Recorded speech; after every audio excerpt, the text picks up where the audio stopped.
Buen día, mi nombre es Francisca Muñoz Bravo, soy la jefa de datos del Centro de Ciencia del Clima y la Resiliencia desde el 2014 y en esta sesión voy a hablar de ciencia abierta, publicación de datos y brevemente de tecnologías emergentes en el análisis oceánico. Vamos a recapitular sobre el manejo de datos y ética. Voy a hablar de ciencia abierta y datos públicos. Vamos a hablar de estándares e integración interdisciplinaria, algo de dónde y cómo publicar, trazabilidad y disponibilidad en el tiempo, y finalmente una breve pasada por inteligencia artificial y tecnologías emergentes en el ámbito oceánico.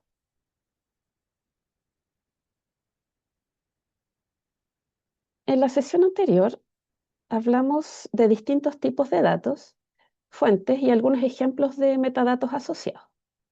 Y al final hablamos de manejo de datos y ética en el marco de lo que pide el Belmont Forum. La idea es que los datos de nuestros proyectos sean localizables, accesibles, comprensibles y gestionables. Esto necesita de estándares claros, metadatos completos y repositorios confiables. En la práctica, esto se concreta en un plan de datos y de productos digitales que explicita qué es lo que se va a recolectar, generar o utilizar, la estandarización y los metadatos que queden muy claros, el acceso y cómo se van a compartir estos datos, con qué restricciones, con qué licencia, dónde se van a almacenar, en qué repositorio, con qué formato, con formatos abiertos es lo que se pide, la ética y la legalidad asociada, que haya consentimiento, que haya cuidado de los saberes locales, y los roles y responsabilidades de quién va a documentar, quién va a publicar los datos y cómo estos se van a mantener en el tiempo. También hay que definir los aspectos de la ética, la legalidad, los respeto por las personas, consentimiento, privacidad, transparencia, ser el uso responsable, que minimice riesgos y que haga una distribución equitativa de los beneficios que resulten del proyecto, de los conocimientos generados, incluyendo rendición de cuentas, devolución.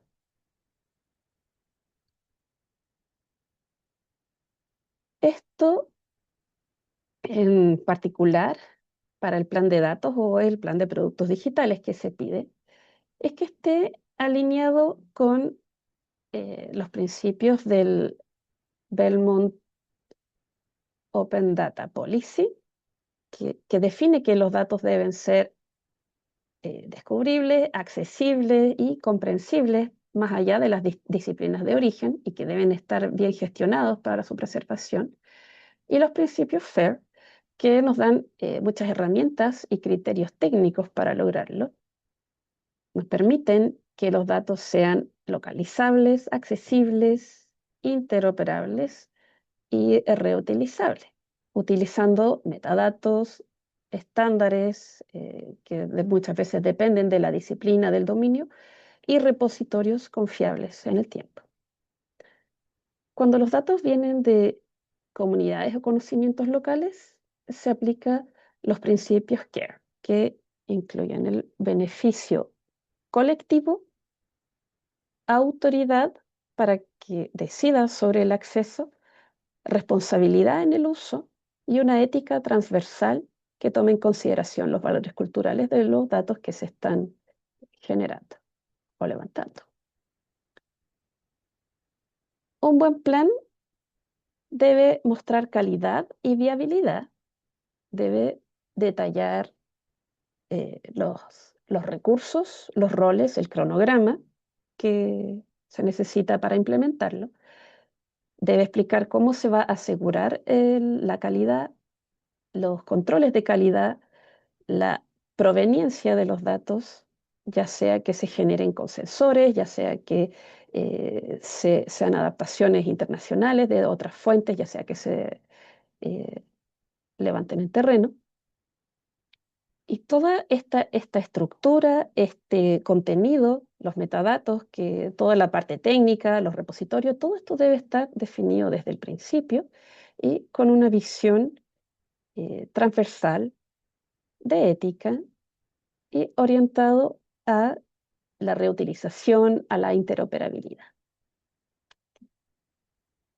El plan de gestión no es solamente un documento administrativo que se requiere como parte de un checklist del proyecto, sino que es una hoja de ruta que hay que tener presente en todo momento, que va a asegurar que los resultados, que los datos, que los productos que se generen con el proyecto sean finalmente, puedan ser utilizados, reutilizados, comprendidos, eh, que generen confianza tanto durante el proyecto como cuando éste ya haya terminado. No sé si se fijaron en que este icono que estoy usando para pasar de una sección a otra de la presentación está con marcas de agua.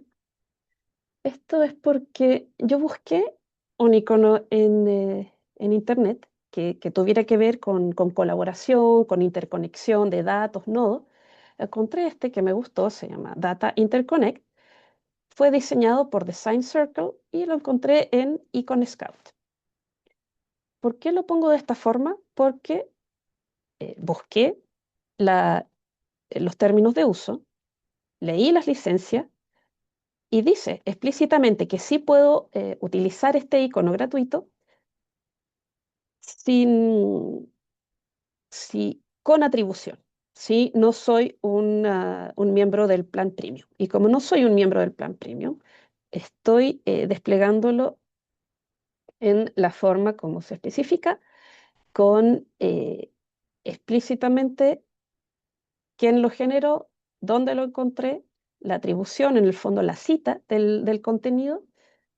Y esto lo muestro acá porque la revisión de todo lo que uno usa durante todo el proyecto hay que revisarlo con este mismo cuidado. O sea, aunque yo pudiera encontrar esta imagen sin la marca de agua, no debería hacerlo. No debería yo tomar datos, ni imágenes, ni metodologías, ni contenidos, ni resultados de otras investigaciones sin citarlas apropiadamente. Y eso es parte de la ética en el plan de datos y es parte del cuidado que hay que tener durante todo el proyecto, con, como un ejemplo.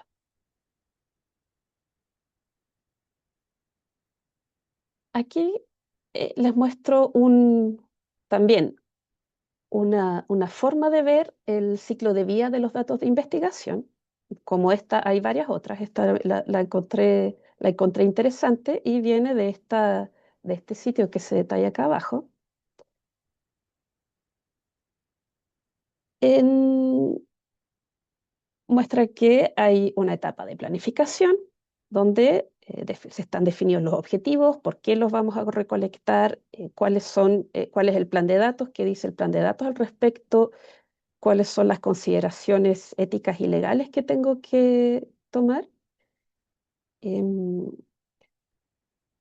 ir documentando desde esta etapa cómo es que los voy a recolectar, cuáles son los controles de calidad que voy a ir aplicando, cuáles son los formatos, cuál es la estructura interna que va a ir teniendo, cuáles son los nombres de los archivos, las versiones. Todo esto tiene que ver no solamente con una comodidad y con una forma más fácil para el mismo equipo de trabajar, sino también con la transparencia de cómo esto fue generado para cuando después otras personas quieran, ya sea eh, generar de nuevo el mismo experimento o bien mucho más comúnmente reutilizarlo o aplicar esta metodología en, en un ámbito similar o en otra comunidad, en el caso que sean ese tipo de datos más sociales. Se asignan los metadatos, se toma en consideración cómo vamos a mantener la integridad, la consistencia de los datos, dónde los vamos a almacenar, con qué licencia.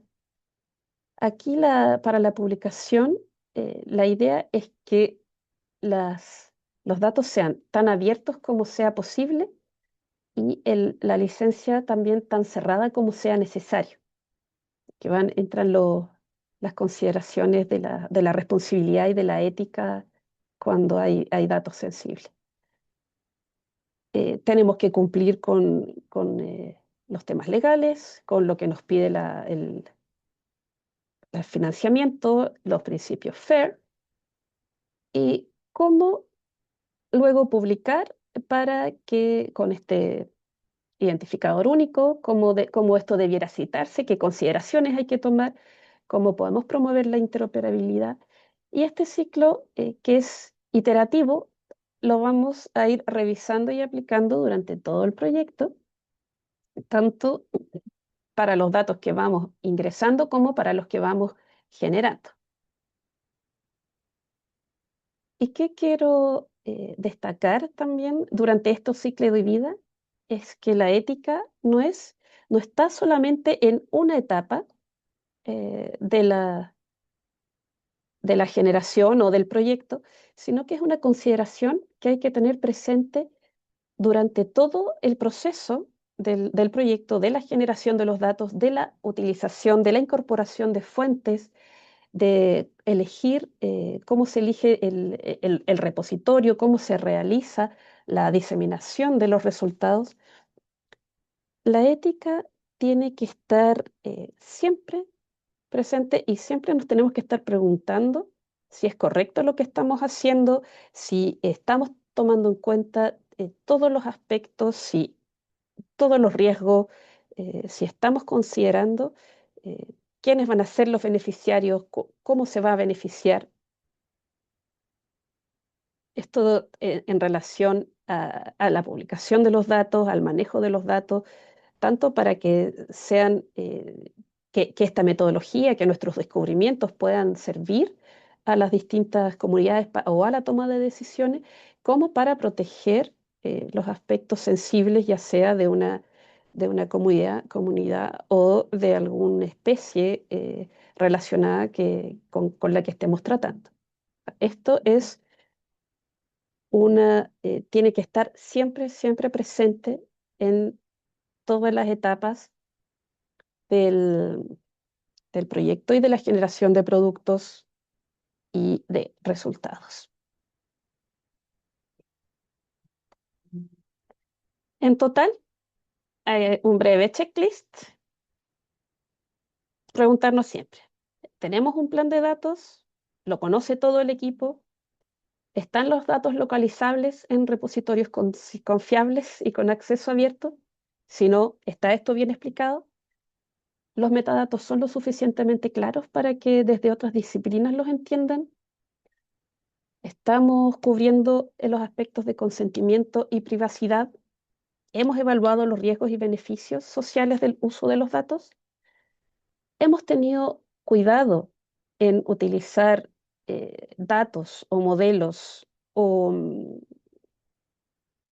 de machine learning, inteligencia artificial, que tengan algún sesgo, que estén haciendo alguna discriminación dependiendo de los datos que usan de entrenamiento, por ejemplo?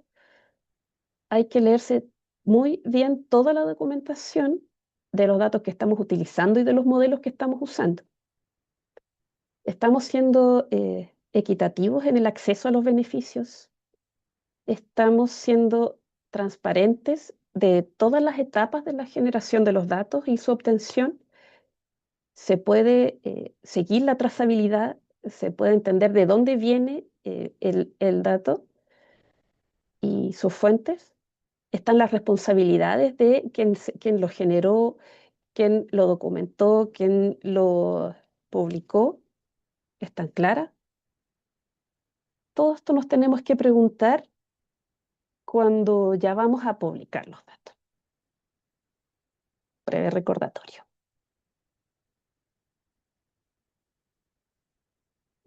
Ahora voy a hablar un poco de ciencia abierta y datos públicos. Es, este es un camino importante porque nos da el marco de por qué queremos abrir los datos. Tiene que ver con un camino que lleva bastante tiempo. Hay muchas herramientas que ha ido generando, por ejemplo, la UNESCO, este principio de los datos FAIR, eh, que sean localizables, accesibles, interoperables, reutilizables. Existe una Research Data Alliance que busca apoyar a que los datos de investigación sean eh, compartibles, que sean publicables con estos formatos estándares. Y, por ejemplo, también está la referencia, que es la Red Latinoamericana para la Ciencia Abierta. Y está también, hay iniciativas como este survey del qué estado están los datos abiertos que se realiza en forma anual, que son una serie de cuestionarios que se le hacen llegar a varios miles de científicos en el mundo y sacan como una especie de, mm, de foto del estado, de los apoyos que hay, de las dificultades que hay para publicar los datos y todo esto un poco con el objetivo de ir promoviendo la publicación de los datos que tiene una cantidad de beneficios eh, muy grande y sobre todo ahora en el ámbito del cambio climático, que es necesario que los datos, tanto de las ciencias de la Tierra como las metodologías, como las formas de llegar a tener acceso o a poder generar acciones climáticas creíbles, toma de decisiones basadas en evidencia o resultados transdisciplinarios, todo esto eh, debe poder construirse sobre lo que se vaya generando. Debe ser creíble y confiable. Debe poder reutilizarse en, en otra región, en, algún ámbito similar. Y esto es parte de por qué también debemos utilizar estos principios en la ciencia también para ir permeando lo que pasa en las instituciones pública y los tomadores de decisión, tanto a nivel local como nacional o en algunos casos internacional. En, en el sector público, el gobierno abierto tiene algunos principios, algunos ámbitos. Esta imagen donde abajo está la referencia de Ramírez Alujas, 2022, habla de que el gobierno abierto promueve la participación, debe incorporar la colaboración, la innovación y tiene siempre este aspecto muy importante de la transparencia, la rendición de cuentas, la confiabilidad, tanto en las acciones que ejecuta como en la asignación de recursos. ¿Y esto cómo ocurre? Ocurre también publicando los datos, que se puedan visualizar, que se puedan comprender, que se puedan creer, que se puedan reutilizar. ¿Ya? Para esto existen los portales de visualización. eh, Debiera existir información pública sobre los compromisos que se toman, cómo se verifica que se estén cumpliendo, que estén siendo efectivos. Y también en este sentido los gobiernos, muchos debieran intentar gestionar la gobernanza de los datos, la infraestructura digital, la interoperabilidad de los mismos, tanto para el sistema público interno como para su colaboración con, con el exterior, con la sociedad civil y también con la investigación.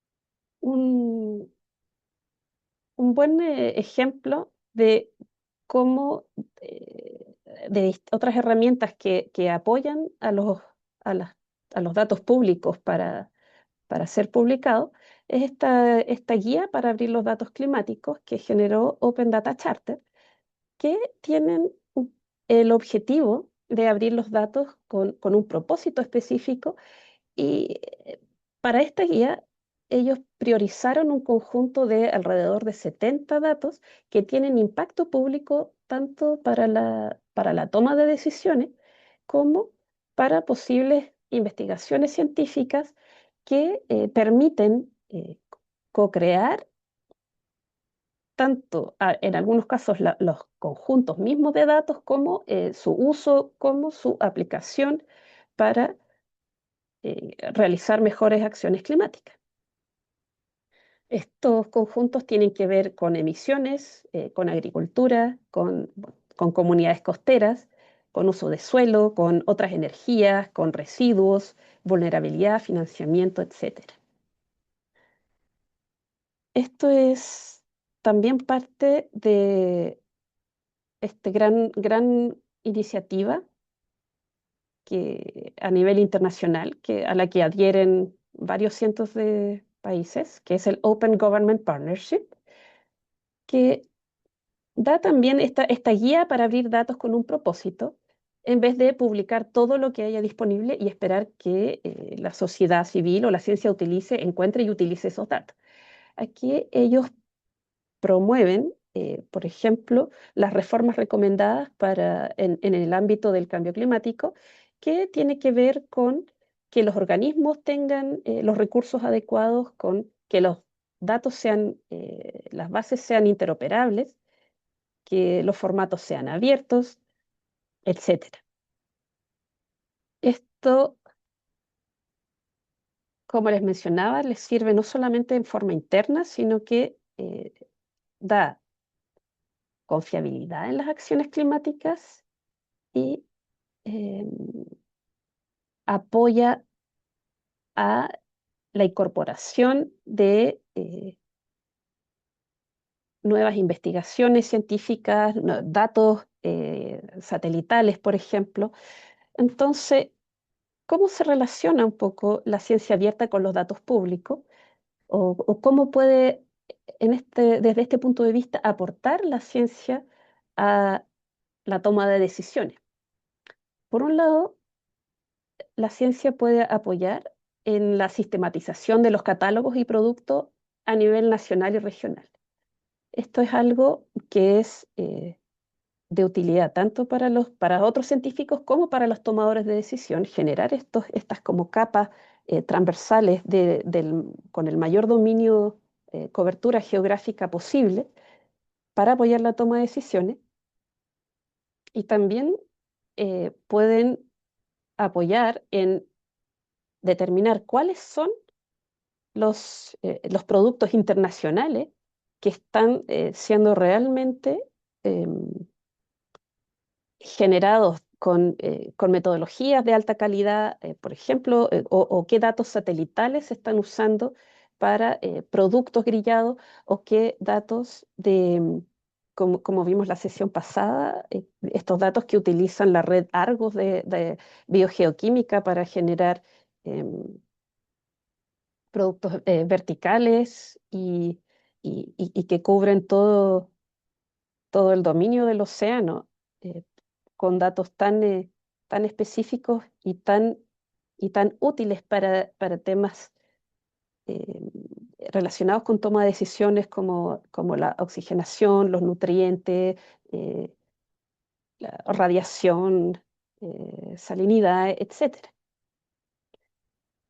Aquí también lo que se espera es que tanto en la ciencia interdisciplinaria como en las instituciones públicas hayan más perfiles de ciencia de datos que apoyen en la estructuración de los datos, en la documentación de los procesos, de los metadatos, que permita finalmente tomar las distintas fuentes y poder cruzarlas para responder estas preguntas más complejas que se generan y con las que nos enfrentamos día a día.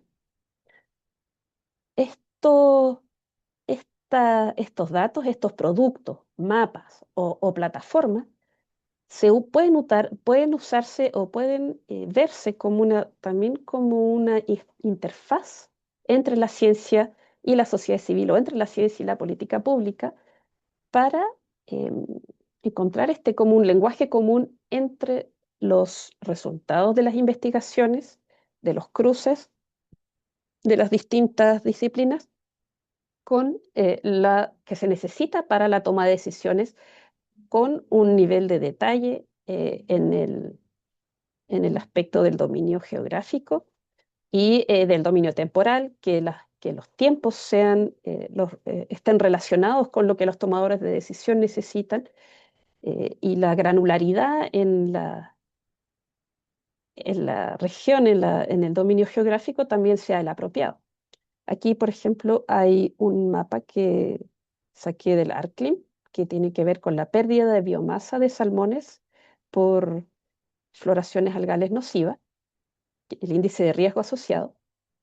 Aquí hay un downscaling, una regionalización de la altura del nivel del mar y las corrientes en regiones costeras, utilizando ya redes neuronales convolucionales 2024. Y, por ejemplo, aquí hay otro a nivel global, unas regiones ecomarinas del mundo que nos sirven también de contexto para cruzar información de distintas fuentes, como también vimos un poco en la sesión pasada. El, la apertura de los datos en ciencia empuja también a que los datos públicos se abran, se crucen, se puedan utilizar y pueda finalmente servir como evidencia para la toma de decisiones, ya sean datos transdisciplinarios que respondan preguntas de ciencias sociales, de ciencias de la Tierra. Todos los datos aquí que se generan aportan en distintos aspectos de esta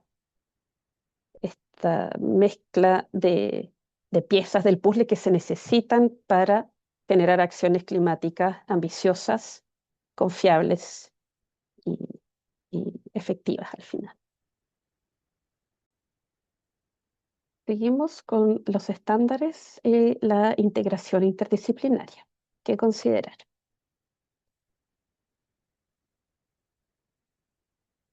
El, Vamos a hablar aquí de cómo integrar o cómo cruzar distintas disciplinas a través de sus datos.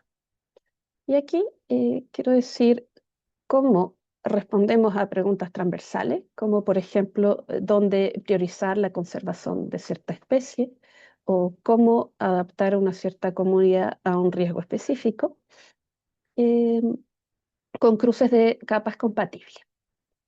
Para esto vamos a abordar los estándares FAIR que hemos visto para que los datos sean localizables, interoperables, comprensibles. Vamos a ver algo de fichas y marcos comunes, que aquí viene la compatibilidad de que hablábamos, para poder cruzar capas en relación al espacio, al dominio geográfico, al tiempo, los rangos de tiempo, las fechas, las unidades de las variables y la taxonomía involucrada en los datos que estamos considerando. Aquí seguimos unas preguntas bastante simples, que es un poco qué tipo de datos estamos tratando, en qué rango de tiempo, de qué lugar, qué incertidumbre tienen y qué consideraciones con respecto a su licencia tengo que considerar para poder usarlo. Aquí algunos ejemplos vimos la sesión pasada, pero dominios que se pueden cruzar son, por ejemplo, ciencias de la Tierra con series observadas, ya sea por instrumentos propios o de otros sistemas como los Argo, mareógrafos, boyas, datos grillados, como también lo vimos la sesión pasada, de oxígeno, eh, temperatura superficial del mar, nutrientes, etcétera, oleaje, altimetría. Datos de biodiversidad, por ejemplo, especies como también vimos, registros de presencia, esfuerzos, o datos de ciencias sociales como encuestas, normativas, gobernanza, que pueden ser eh, levantados por el mismo proyecto o tomados de otros sitios que queden muy, muy bien documentados. En general, los datos, si vienen de alguna fuente ya conocida, traen muy buenos metadatos ya asociados a ellos, como vimos. Ya los datos de biodiversidad, para que sean utilizables, los datos publicados, ya están muy bien especificados, toda la forma, todo lo relacionado con la clasificación, con cómo se identificaron, dónde, cuándo, a través de qué proyecto. Lo mismo los datos de ciencias de la Tierra tienen estándares muy, muy, muy estrictos para justamente poder reutilizarlos, compararlos y cruzarlos de una forma que ya se ha venido haciendo. Y en ciencias sociales hay un poco más de ambigüedad y por esto algunos de los ejemplos que vamos a ver hoy día tienen que ver con bases de datos en que yo he trabajado en este ámbito. No vamos a hacer aquí cruces completos, sino que mostrar un poco cómo las fichas y los metadatos y la construcción de los datos nos van a apoyar a poder publicarlos y que se puedan reutilizar o se puedan cruzar ya sea dentro del propio proyecto o en proyectos futuros. Lo base que se pide en prácticamente muchos ya proyectos de financiamiento y instituciones nacionales e internacionales, es que los datos sean fair. ¿Y esto qué significa en la práctica? Que sean localizables, accesibles, interoperables y reutilizables. Aquí yo tomé una descripción de qué significa cada letra o cómo lo han estructurado de esta guía que está acá de Creative Commons, que es una guía muy, muy buena, muy interesante del 2024, que tiene que ver con prácticas recomendadas para intercambiar datos climáticos. Esta ficha en particular la tomaron de esta otra publicación original del 2016, pero también hay una descripción muy detallada, muy buena en este otro sitio que es el GoFair, que especifica muy claramente qué significa cada uno de lo que se pide, cada uno de estos ítems. ¿Por qué tomé la de Creative Commons? Porque, bueno, esto es porque es parte de la guía, porque está en español y porque he tomado también otros casos dentro de su misma guía que les voy a mostrar después para el caso de la ficha. Ahora, lo primero, que es lo básico, es que los datos se pueden encontrar. Esto tiene que ver con, ¿sí? Uno los publica y esto sirve para que ustedes mismos puedan encontrar otro tipo de datos relacionados, útiles, asociados. Y aquí, bueno, muchas veces hay demasiados datos disponibles, pero por lo menos si alguien buscara con los metadatos o las palabras, la idea es que lo pueda encontrar, ¿ya? Y también lo otro que es básico es que los datos que ustedes generen tengan que tener un identificador global y único que sea este eh, Data Object Identifier. El identificador es persistente. Los datos tienen que tener metadatos, eh, tienen que poder estar registrados, publicados, búsqueda federal, etcétera. Y aquí también les voy a mostrar un poco qué es lo fundamental o las preguntas que uno se tiene que hacer cuando quiere aplicar o que sus datos sean fair. Aquí estoy tomando otra herramienta que es de esta institución, una institución de Países Bajos, de DANS, que nos pregunta que si nuestros datos estamos conscientes de que van a tener un identificador único cuando estén en un repositorio de datos, ¿sí? Estamos conscientes de que tenemos que dar metadatos para que esto se pueda descubrir y entender y reutilizar.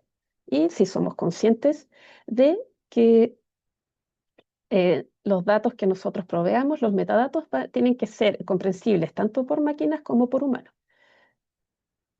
Ahora, esto está en inglés y normalmente los metadatos y los repositorios en que uno finalmente publica los datos también están en inglés. Entonces sí es algo que hay que considerar como parte del plan de datos y de la publicación, es cómo se van a manejar y cuáles son los metadatos que se van a manejar y el idioma y dependiendo del dominio específico de los datos.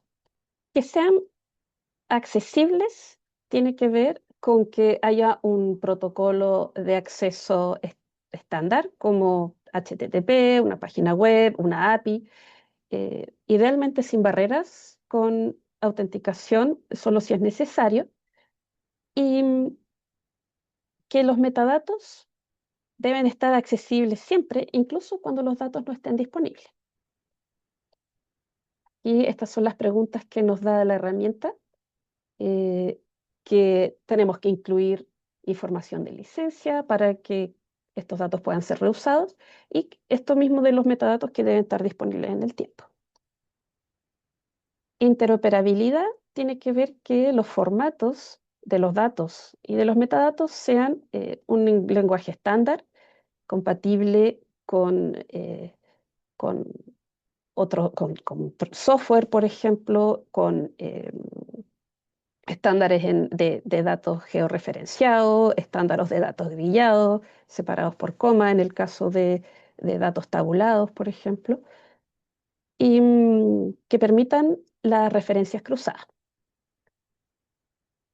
Aquí la pregunta de la herramienta de DANS es que ya estás consciente de que los metadatos deben usar vocabularios controlados.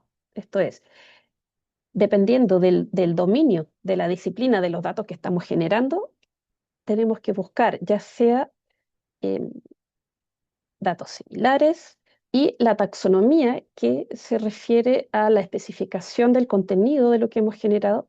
Por ejemplo, eh, de si son datos de especie, tenemos que no ponerle el nombre solamente por el cual es conocido, sino que el nombre técnico, el nombre con el que se puede cruzar con datos similares eh, de la misma especie de otras investigaciones, por ejemplo.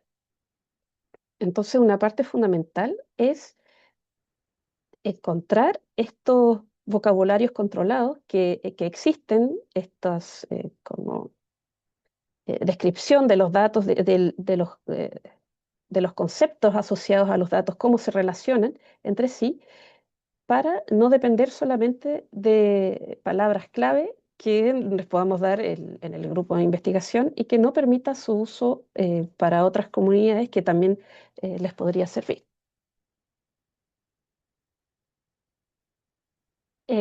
Reusabilidad en la práctica es que esté muy bien especificado qué lo generó, como para que la persona que los quiera reutilizar tenga la confianza y los datos suficientes para poder reutilizarlos apropiadamente.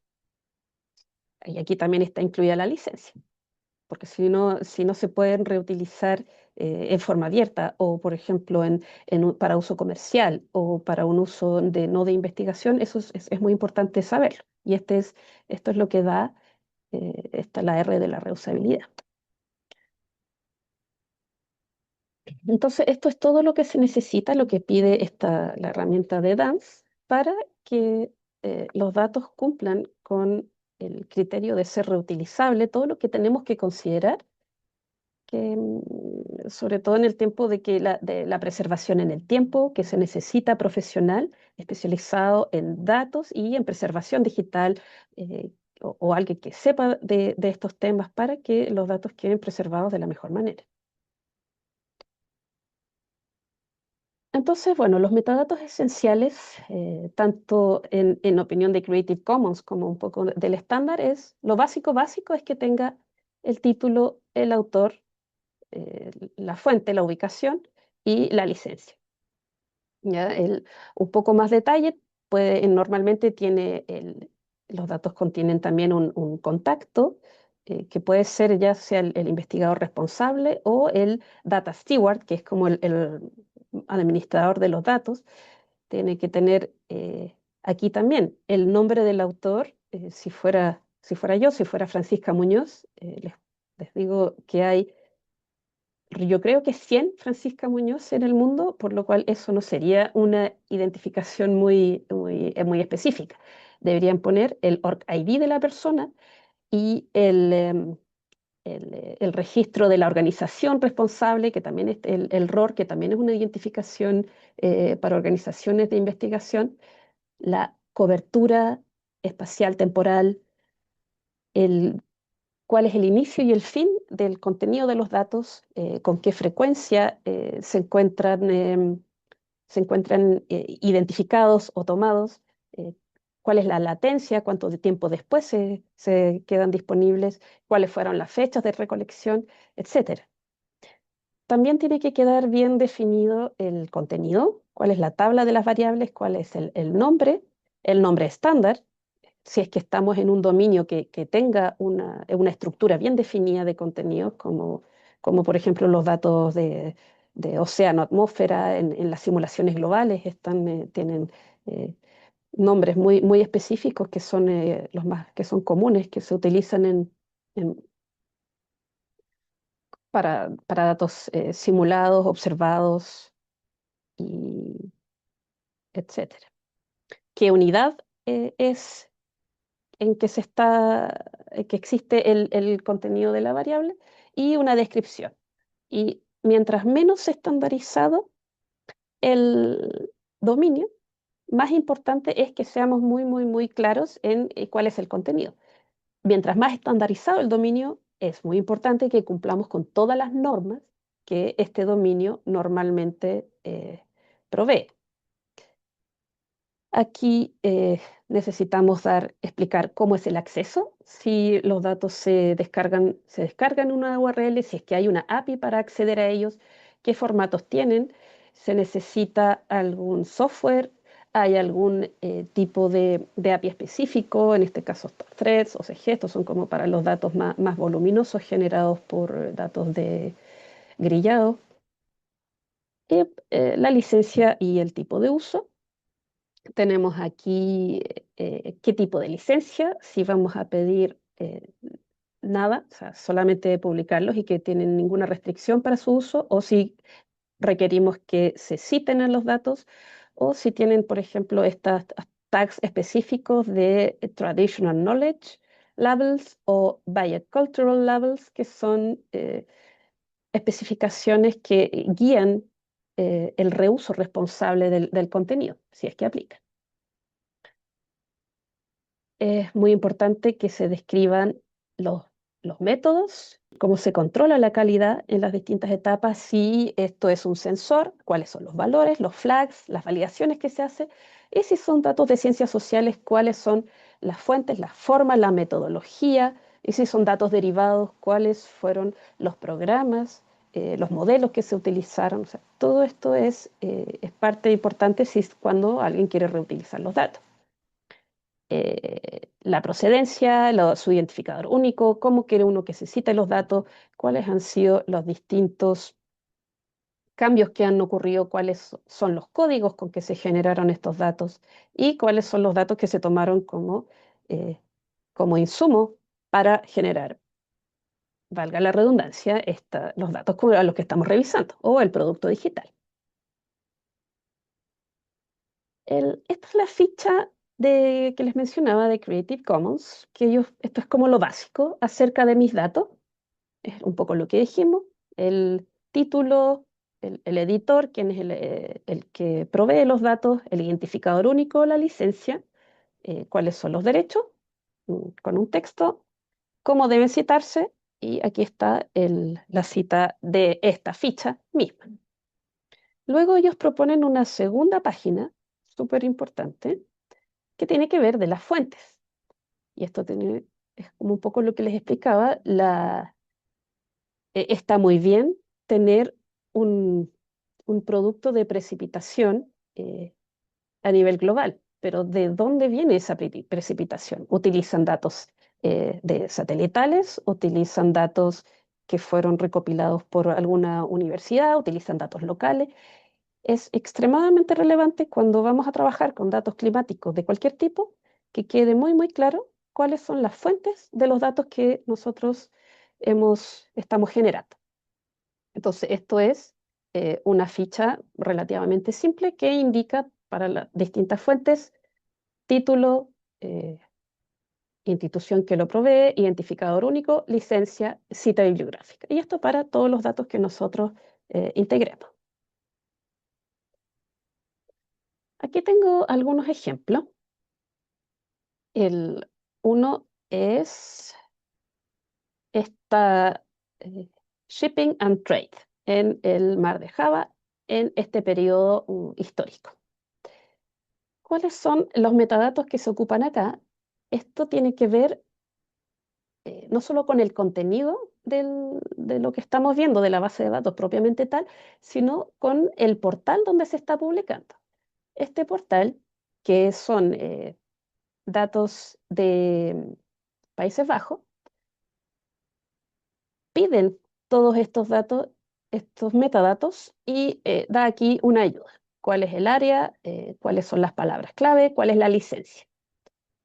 Este mismo portal contiene acá los archivos y los metadatos que ellos piden son el identificador, fecha de publicación, título, etcétera, punto de contacto, fecha de producción, quién los generó y cuándo se depositó, cuándo se recolectó, y aquí tienen otra serie,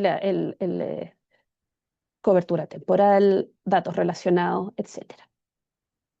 Tenemos esta otra ficha de metadatos para una base de datos de acciones de transformación de cambio climático que está publicada en Open Science Framework. Tiene aquí su identificador único, autores, versión, fecha de creación y las distintas fuentes. Este está un poco inspirado en el de Creative Commons.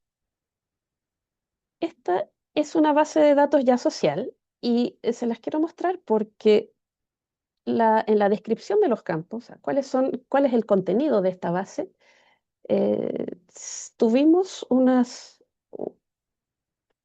enfoque de estructurar el contenido muy desde el principio. Entonces, en las reuniones que tuvimos con el equipo de, de dimensión humana o de ciencias sociales que estaba generando estos datos, eh, definimos que la tabla, finalmente la base de datos es un Excel, en este caso son los casos de investigación, es una tabla, tiene aquí el título de la acción, el mandante, el tipo de actor, etcétera, cuál es la acción, la descripción, los resultados, el tipo de impacto, y aquí tiene eh, con algunas opciones controladas, el año de inicio, etcétera. En la descripción de los campos, cuando se los definimos, cuando se definieron, tuvimos una sesión un poco de qué eran las bases de datos relacionales, cuáles eran eh, la cardinalidad, si el contenido iba a ser abierto, si iba a ser cerrado, por ejemplo, si solamente iba a aceptar un tipo específico, una cantidad específica de contenido, si iba a ser, cuál es la cardinalidad, que si iba a ser un valor, uno o más valores, cómo se iban a separar para evitar confusión, decidimos que iban a estar en una sola celda. Si eran más de un valor, iban a estar separados por punto y coma. Si eran campos obligatorios u opcionales. Em, ¿Por qué les digo esto? Porque normalmente o muchas veces pasa que los datos en ciencias sociales o en algunos casos de sistematización o de abordar problemas como en este otro ejemplo, que es el mapa normativa de la gobernanza de los elementos, hay un enfoque que tiene más que ver con el uso humano de los datos. Entonces, esta es, aquí las dos primeras filas son las aquí está el título, ¿no es cierto? Acá están los tipos de acción, un desafío y los problemas socioambientales que se van a investigar en relación a este elemento, aguas continentales, oceánicas y después ya más específico. ¿Y cuáles son? Esta base de datos tiene que ver con cuáles son las normativas, los reglamentos, las leyes o nacionales o internacionales que aplican a estos distintos eh, problemas socioambientales aquí a nivel nacional, regional, comunal o internacional. ¿Ya?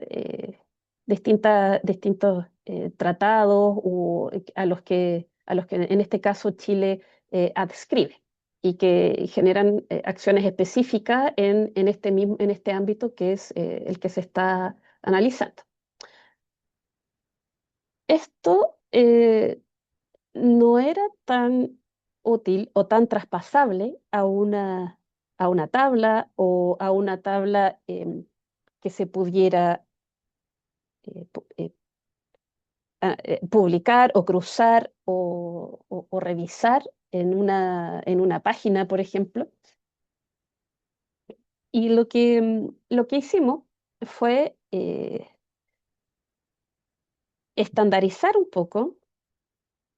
Aquí está la nueva versión que se publicó, que fue agregar identificadores únicos para cada desafío y problema socioambiental identificado, cuáles eran sus textos legales a nivel eh, internacional, nacional o comunal, pero ya como un atributo eh, del desafío que esto nos permite simplificar un poco la tabla y poder filtrar mejor o poder estandarizar mejor cuáles son la caracterización que le vamos a dar, que era prácticamente la misma en todos los casos, nacional, regional, que era como en la página que habíamos visto que estaban hacia el lado.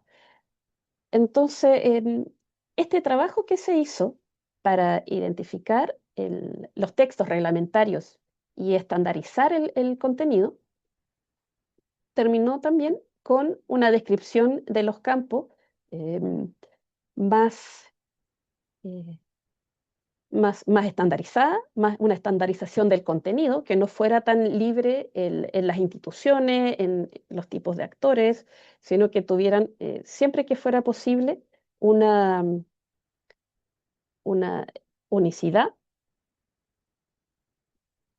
que fueran inequívocos, una descripción de la metodología y también aquí una ficha que nos dé la mayor cantidad de información en la página de presentación, tanto de qué es el contenido, cómo se realizó, cómo citarlo, la licencia y el identificador único. Y el último ejemplo es una base ya del ámbito más de ciencias de la Tierra, que es gradientes de nutrientes en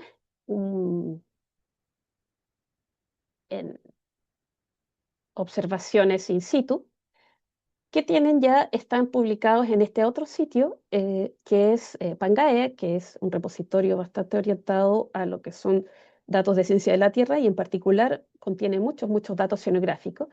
Entonces aquí los metadatos están dados un poco por también por el portal, como en el primer caso, es muy importante que estén en la fuente de financiamiento, la cobertura, los eventos, y acá son los distintos eventos de las campañas, y acá todos los datos de los contenidos están estandarizados. Y como se sabrán quienes han publicado en Pangea, el- los datos que aquí se reciben son curados, es decir, revisados por una especie de comité editorial y puede llegar a ser tan complejo y tan lento, a veces en algunos casos, como realizar una publicación en una revista científica. O sea, los datos acá y los metadatos son extremadamente importantes, tan importantes que estos datos se citan por sí solos y no siempre se cita o no siempre es tan relevante la publicación asociada, que por supuesto que le da el contexto y la explicación y la metodología, pero no siempre hay una publicación asociada, sino que los datos en sí mismos son el valor y tienen toda la importancia y se citan cuando se utilizan. Entonces, ¿qué es un poco lo que se necesita? ¿Qué marco común necesitamos para poder mezclar datos de distintas disciplinas? El primero básico es dimensión geográfica, dimensión temporal. Tenemos que tener un espacio común. Si estamos utilizando datos grillados, debemos pasar todo a datos grillados. Si estamos utilizando unidades administrativas, deberíamos pasar todo a unidades administrativas. Por ejemplo, datos, no sé, comunales o de una cierta polígono en alguna zona, tomamos el promedio para ese polígono. Y eh, lo mismo pasa con el tiempo. O sea, aquí en el tiempo siempre tenemos que usar, si tenemos fecha, utilizar año, mes, día, día. Si siempre que podamos utilizar UTC 0, o sea, en zona horaria estándar, si llegaran los datos a estar en otra zona horaria, tiene que quedar muy bien documentado. Si vamos a utilizar variables, qué unidades vamos a utilizar, idealmente tenemos que usar las variables y los estándares del dominio en que estemos trabajando. Si son datos físicos, en general es más simple. Si son datos sociales, tenemos que estandarizarnos un poco como lo vimos en los ejemplos, describirlos muy bien para todo tener identificadores únicos, que quede muy claro qué es lo que hemos usado, qué es lo que estamos presentando, quiénes somos o quiénes son los que lo han generado, que no haya ambigüedad posible y siempre que se pueda utilizar las palabras clave del dominio en que estamos trabajando. Por ejemplo, aquí hay algunos ejemplos de vocabularios controlados, que son esto de datos de la Tierra, el Sea DataNet, que tiene datos marinos de Europa, el Darwin Core, que nos da algunos esquemas y tablas para los datos de especies, DDI, para encuestas, series de datos socioeconómicos, etcétera. Aquí están las referencias que ustedes pueden ver. Y también es importante que en el historial quede un registro de cómo fue creado el dataset, cuáles fueron los pasos, cuáles fueron los scripts, y para cada vez que uno publica una nueva versión, describir cuál fue el cambio, que lo realizó, etcétera, para poder llevar la trazabilidad. Está muy bien tener una versión actualizada, pero está mucho mejor tener la versión actualizada y saber cuál es la diferencia con la versión anterior.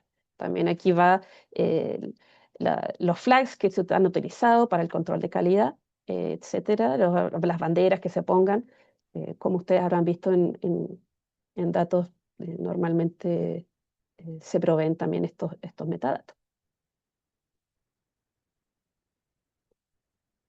El, Esto es lo otro que pide los datos FAIR, ¿cierto? Que los metadatos sean elegibles por personas y máquinas. Aquí queremos que nuestros campos, nuestros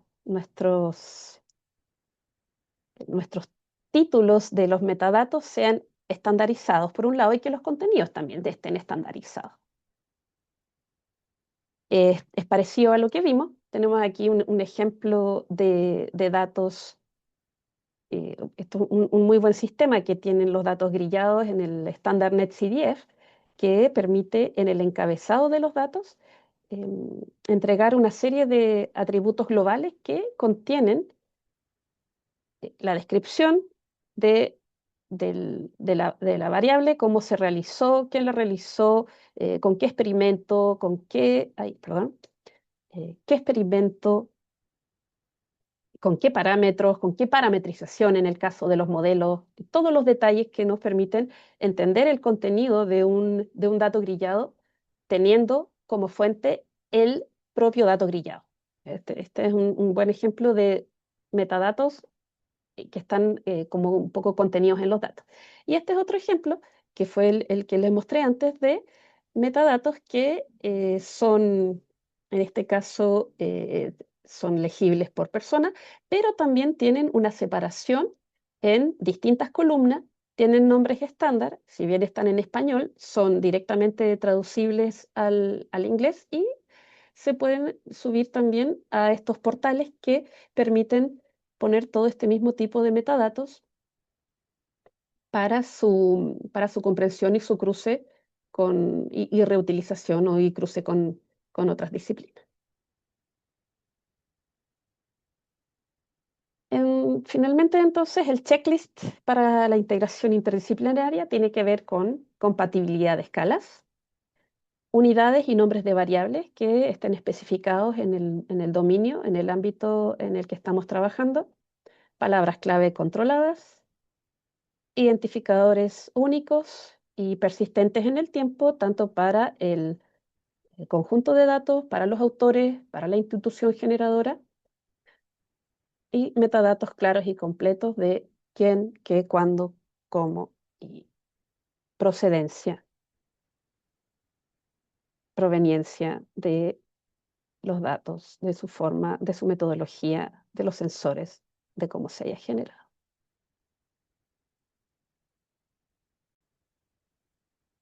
Vamos ahora a revisar algunas opciones de dónde y cómo publicar.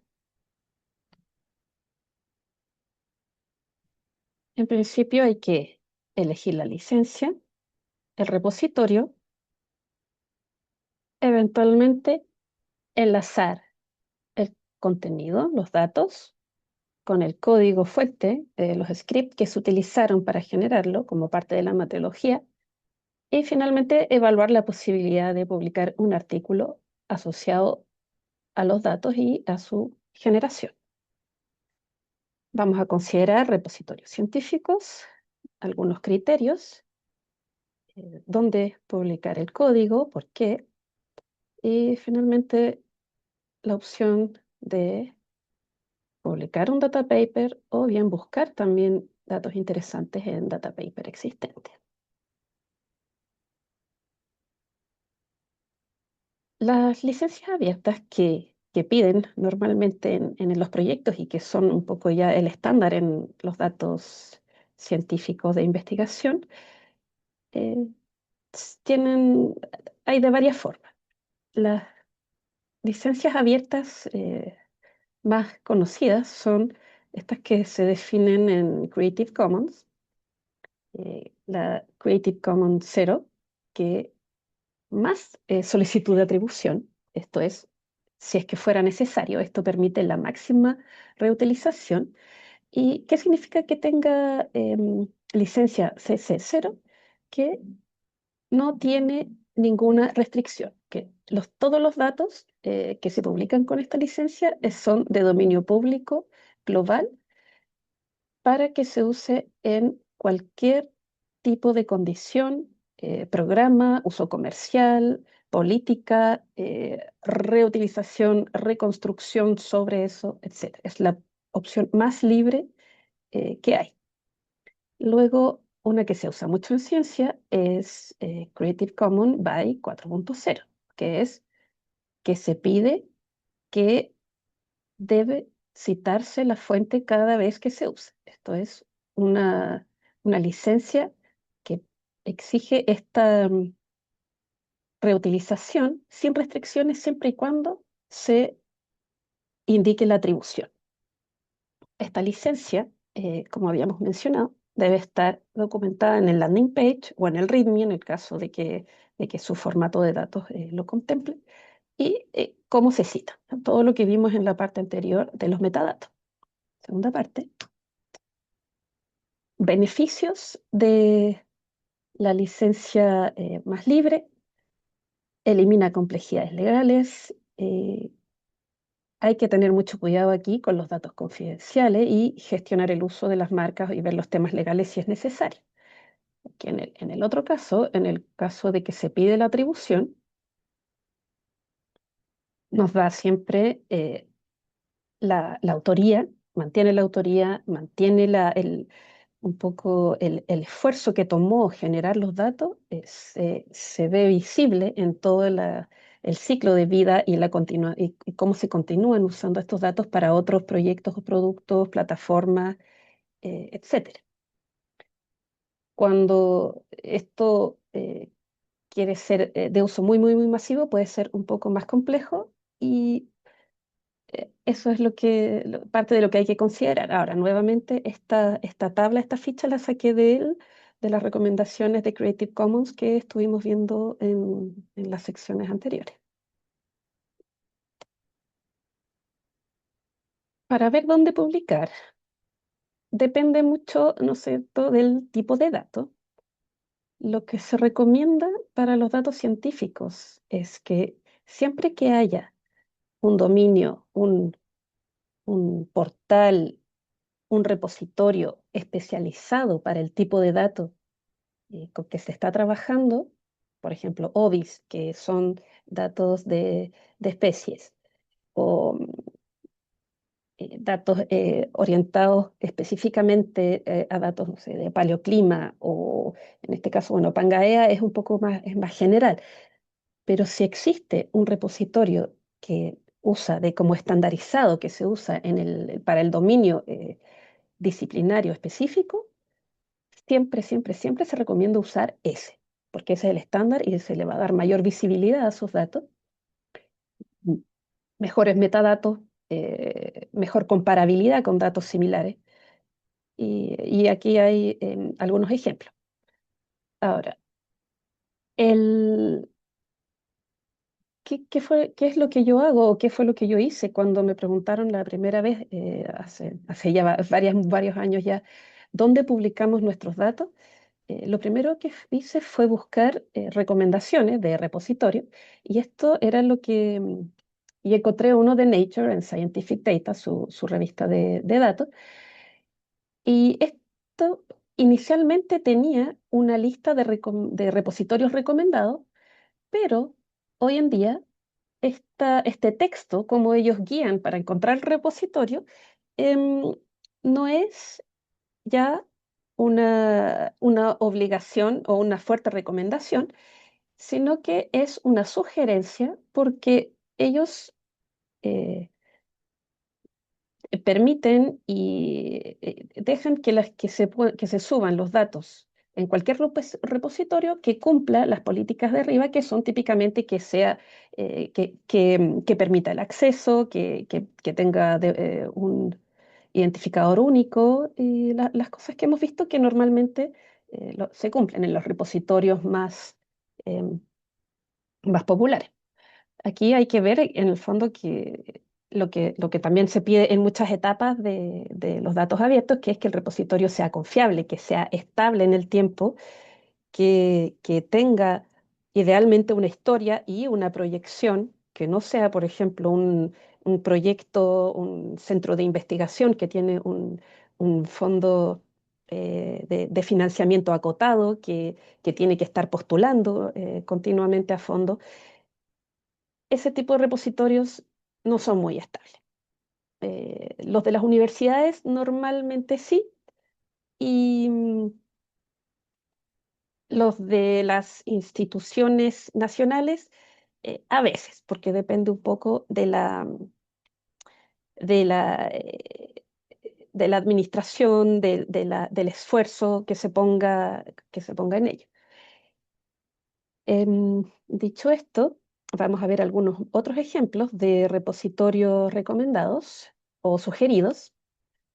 Por ejemplo, están los hobbies que vimos la sesión pasada. Aquí estos son los que recomiendan en Springer Nature, para datos, para ciencias del océano, Marine Data Archive, Marine Geosciences Data System, TAONE. Otros con un aspecto, un ámbito más general en ciencias de la tierra y del medio ambiente. Ahí vemos Pangea, que yo por mi parte lo conozco porque acá en el centro se utiliza bastante, en el Centro de Ciencia del Clima y la Resiliencia. Y también tiene un listado interesante de repositorios eh, relevantes para el área de las ciencias sociales, que a veces es un ámbito donde es un poco más difícil encontrar estándares, taxonomías, vocabularios comunes. Y acá está Open Science Framework, que también es parte de lo que mostré. Y es uno que hemos usado que permite tanto flexibilidad como estructura, como visualización cómoda y metadatos que da el portal. Estos listados son se pueden encontrar en esta URL que está acá. Aquí está también de Springer Nature el listado de repositorios generales que ellos recomiendan si es que uno no encuentra uno más específico para la disciplina con que está trabajando. Aquí están Dryad, Figshare, Zenodo, Open Science Framework, Harvard Dataverse. ¿Y qué criterios hemos aplicado o se recomienda considerar? Por un lado, eh, también la popularidad del dominio, eso es lo primero. La curaduría disciplinaria, esto es como, como vimos, por ejemplo, Pangea y Figshare, piden una interacción, hay un grupo de personas que revisan los datos que se suben, que revisan los metadatos, que el contenido, que sea consistente, que, que sea válido, que cumpla una serie de estándares. Y eso da mucha confianza, aunque sea un proceso lento y costoso, da mucha confianza, por un lado, en el resto del contenido que se encuentra en el sitio y también en la rigurosidad que se pone que se ha aplicado a nuestros propios datos que vamos a publicar. Entonces, para los datos de ciencias de la Tierra, las guías de publicación de datos y de estándares que tiene Pangea son extraordinarios. O sea, y eso sirve para todos los tipos de datos que sean en general de las disciplinas de las ciencias de la Tierra y también muchos conceptos para los datos de ciencias sociales. El repositorio tiene que proveer un DOI idealmente, y acá depende de cómo funcionan los datos que ustedes van a publicar. ¿Qué pasa cuando ustedes van actualizando los datos? O sea, ustedes generan una versión estática en una cierta fecha, la publican eh, cuando se termina el proyecto, o pueden tener un conjunto de datos que tenga una actualización regular no sé, cada un mes, si es que utiliza, por ejemplo, como entrada datos grillados de Copernicus que se actualizan cada un mes o cada un año, si es que el proyecto lo considera. Esto, en general, la parte de la mantención de los datos en el futuro es un tema costoso y difícil, pero si fuera así, es importante que el repositorio que ustedes elijan permita este versionado y esta actualización de los datos en, en su, en su estructura. Idealmente debe tener una buena API, alguna descarga para poder integrarse en forma simple o para poder usarse en código, como lo vimos también en la sesión pasada, de cómo descargábamos los datos de especies directamente y los datos de grillado directamente desde el código. Y también hay que considerar algo importante que es el espacio. Eh, los datos de series de tiempo o de observaciones en general de instrumentos específicos o de terrenos en ciencias sociales no ocupan mucho espacio, pero los resultados de simulaciones, de downscaling, de datos grillados, sí pueden ser muy restrictivos y ocupar hasta gigas o teras. Y en este caso hay que considerar también si estos repositorios permiten subir este volumen de datos, si tiene un costo, y qué pasaría si yo necesitara cambiarme eh, o este repositorio fuera a terminar y qué va a ocurrir con esto en el tiempo. Estas son cosas muy importantes que hay que considerar. Ahora tenemos también la posibilidad de publicar el código con que se procesaron los datos científicos. Normalmente esto no es un gran volumen de código, excepto en el caso que uno utilice un software o algún modelo, en general uno para procesar los datos o para limpiarlos o para producir alguna capa o algún producto derivado, utiliza algún tipo de script, de código, puede ser Python, R, y estos scripts se pueden publicar de manera bastante simple en GitHub o en GitLab, para lo cual también se pide algo similar que con los datos, que tenga un README claro, que tenga las dependencias, lo que se necesita para utilizarlo, la licencia de uso y modificación en una forma similar a la licencia de los datos. Aquí están las licencias específicas para software, que hay unas del MIT, otra de GNU. Hay también herramientas para ayudarlo a uno a decidir qué licencia eh, puede utilizar para compartir este código abierto. Esto es como apertura del código relacionado. También se puede crear, si necesitamos, un DOI del, del código a través de ese nodo para citar el código junto al dataset. Si no, la referencia a GitHub y la versión de GitHub también sirve. Las buenas prácticas incluyen el versionado semántico, es decir, que para los grandes cambios se cambia de versión 1 a versión 2. Para los cambios pequeños se cambia de 1.21 a 1.2, con una explicación clara en el changelog, o que es un poco cuál es el cambio que hubo entre una versión y la otra. Y también otra buena práctica es generar estos checksum, que es como un hash. Se aplica un software sobre el código que genera una combinación de caracteres muy largo, pero que es único. Entonces, las personas que descargan el código pueden aplicar ese mismo software que genera este código muy largo para ese contenido y compararlo con el código que generaron ustedes originalmente, y así se verifica que es exactamente el archivo que ustedes dicen que es y que no ha habido un cambio entre medio.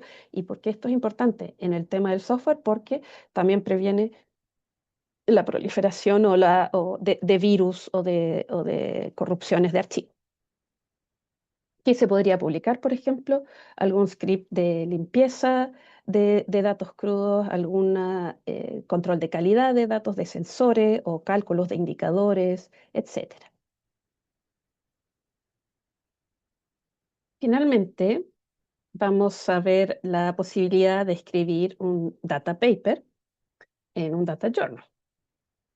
Los data papers son publicaciones académicas dedicadas exclusivamente a describir los conjuntos de datos. Esto puede ser ya sea porque es muy relevante el contenido en sí mismo para la disciplina o para otras, o la metodología, la forma en que se generaron, que puede ser también novedosa, útil y poder querer replicarse. ¿De qué sirve un data paper? Bueno, aumenta la visibilidad, da una da más la citabilidad, más crédito para el equipo. Hay revistas que tienen más difusión, hay revistas que tienen buen factor de impacto. Entonces, para los sistemas que piden publicaciones como parte de alguna forma de evaluación, esta es una forma interesante de generar una publicación que le da también más valor agregado al dato, porque da una explicación mucho más profunda de los procesos, de de las metodologías, de las fuentes, de los criterios de elección, de los controles de calidad, etcétera, que es lo que puede dar los metadatos. Aquí hay una serie de revistas que permiten o que se dedican a publicar este tipo de datos, este tipo de artículos, y también se generan em, números especiales, colecciones relacionadas con algún tema específico y se aumenta la visibilidad.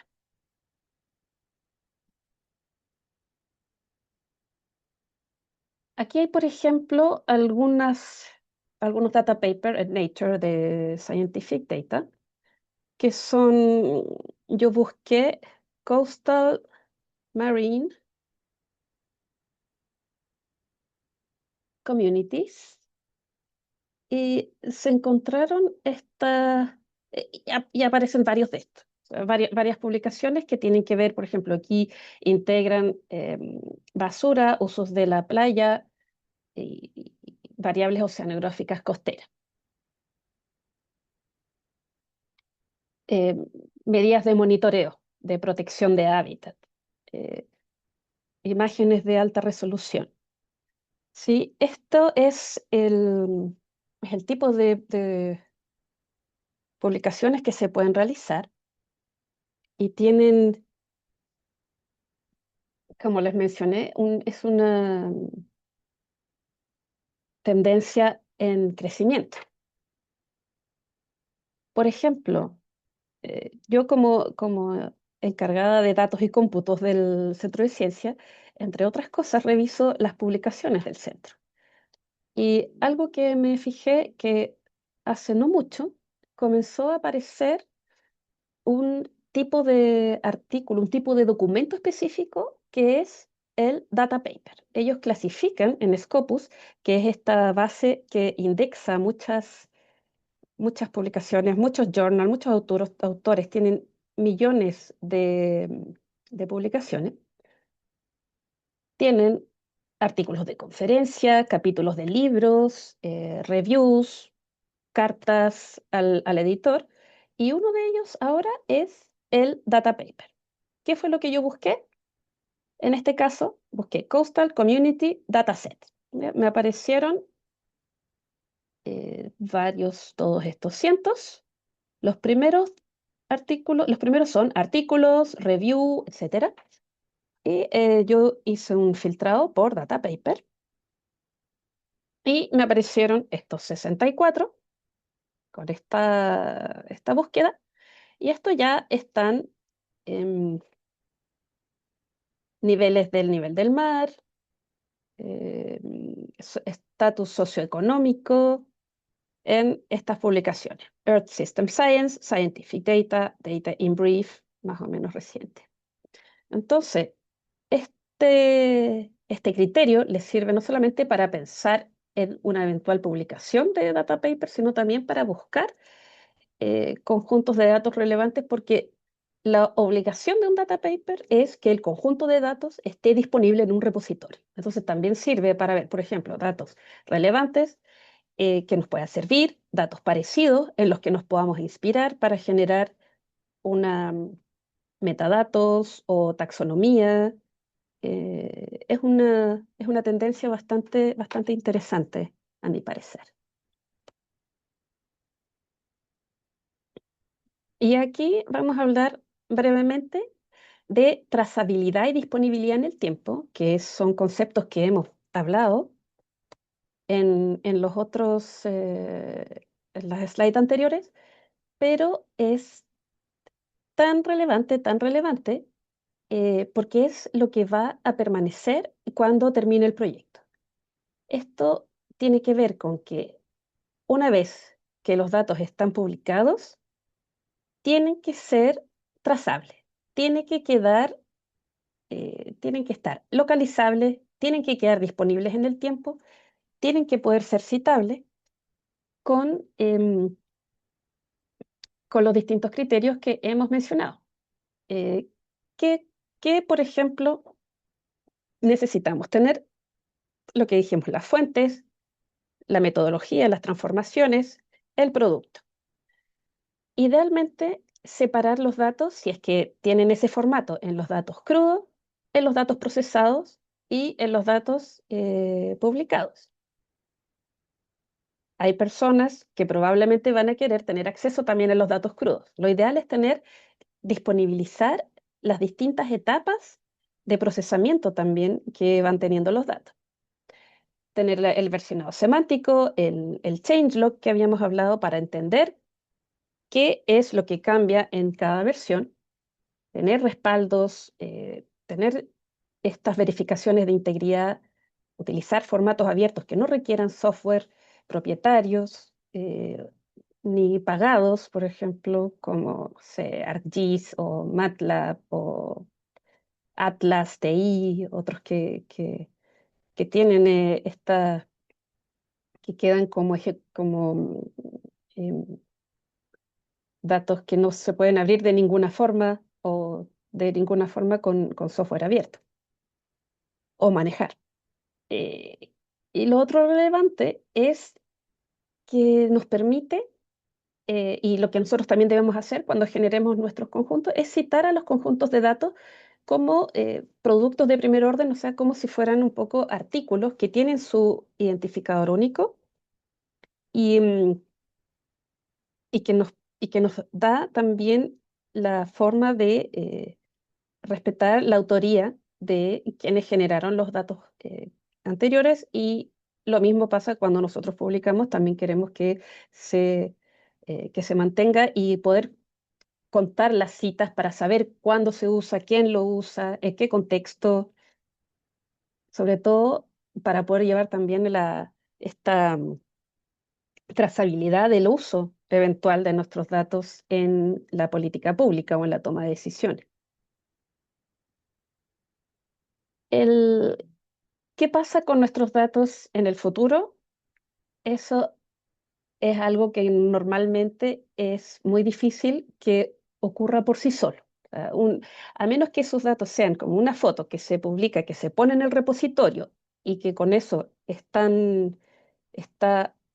ok, o es un resultado suficiente para el proyecto, eh, a veces eso no es suficiente para algún tema, ya sea más operacional o sobre todo cuando se va a trabajar en políticas públicas, normalmente se pide algo un poco más operacional. Y en este caso se necesita saber eh, quién va a mantener los datos, cómo las van a mantener, ¿ya? Por cuánto tiempo se van a cambiar las versiones, cada cuánto tiempo se va a actualizar, eh, si, cada cuánto tiempo se van a ir actualizando los códigos relacionados, cuánto se están usando estos datos, cómo se van a conservar en el largo plazo. La responsabilidad institucional también tiene que ver con cuál es la institución asociada responsable de la generación o la mantención de los datos. Es la universidad asociada a la afiliación, es un centro de investigación, son las personas, o una vez el dato queda publicado en el repositorio, ya tiene su valor y tiene sus metadatos que hacen que sea reutilizable y no es necesario regenerarlos o actualizarlos. Todo eso tiene que quedar descrito en en el plan de datos y tiene que ver con que si finalmente esto, en qué medida se va a poder reutilizar o en qué contexto.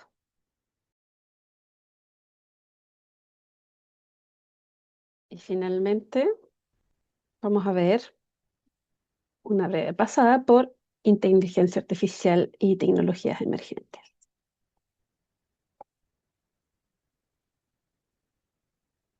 Bueno, la inteligencia artificial y el machine learning se viene usando también hace muchos años en remote sensing, en detección automática de clasificación de imágenes satelitales, en muchos distintos ámbitos, como por ejemplo en uso de suelo y también en oceanografía.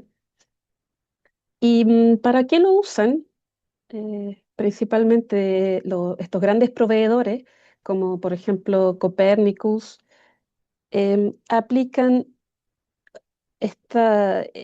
distintas técnicas de Machine Learning para mezclar datos provenientes de distintos sensores, de datos satelitales, mediciones in situ, para cubrir vacíos que a veces se provocan por ya sea la presencia de nubes o porque no hay suficientes observaciones en el océano, y para homogeneizar series.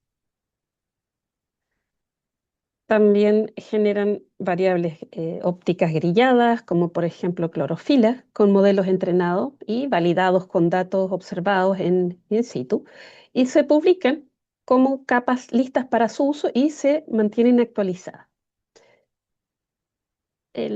También, por ejemplo, en la Unión Europea llevan tiempo trabajando y se lanzó hace poco un gemelo digital del océano, de todo el mundo y en algunos lugares con mayor resolución, donde hay más datos, que es un entorno interactivo para poder explorar escenarios y con datos, modelos avanzados que integran observación, inteligencia artificial y modelación.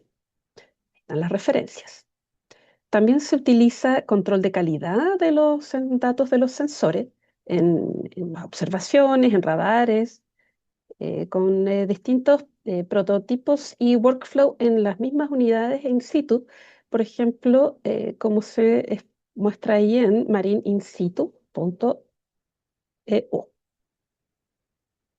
Estos datos que se generan de cada vez mayor calidad, con más validación, que cuentan con estas técnicas de machine learning, de deep learning para su generación, están aumentando en mucho la cantidad de datos que se generan de conocimiento del océano, datos que son necesarios, que hasta hace muy poco no existían, con este nivel de detalle, granularidad en la vertical y de cobertura. Y entonces parte del problema es un poco también el exceso de información. Entonces aquí lo que ha hecho Copernicus es que tienen un portal de resumen, de explicación, de apoyo, tienen un visor de datos, MyOcean Viewer, y tienen un catálogo donde se pueden comprender, elegir, explorar, descargar los datos, tanto en forma humana como de manera automática por líneas de comando, por programas, por otros sistemas, etcétera.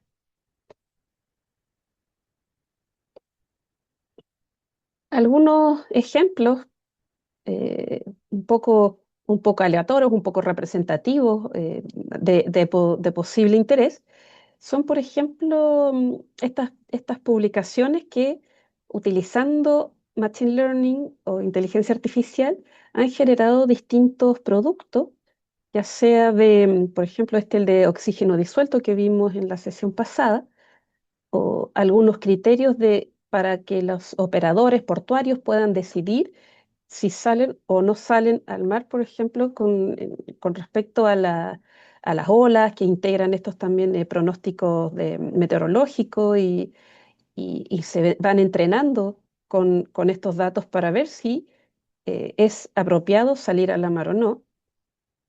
Reconstrucción de temperatura subsuperficial con distintos modelos de aprendizaje, eh, aumentan la resolución de la temperatura superficial que sirve para eventos extremos y análisis costeros, que hemos conversado, que la granularidad geográfica también es muy relevante para poder efectivamente aplicarlo a una zona de interés en la hora de tomar decisiones. Y también se está utilizando en el ámbito de las floraciones algales nocivas para la identificación de impulsores o de patrones que permitan pronosticar de alguna forma condiciones que puedan promover, que puedan en zonas muy específicas, y ahora sí la granularidad es importantísima, que vayan a ocurrir floraciones algales nocivas con enfoques de aprendizaje de Deep Learning.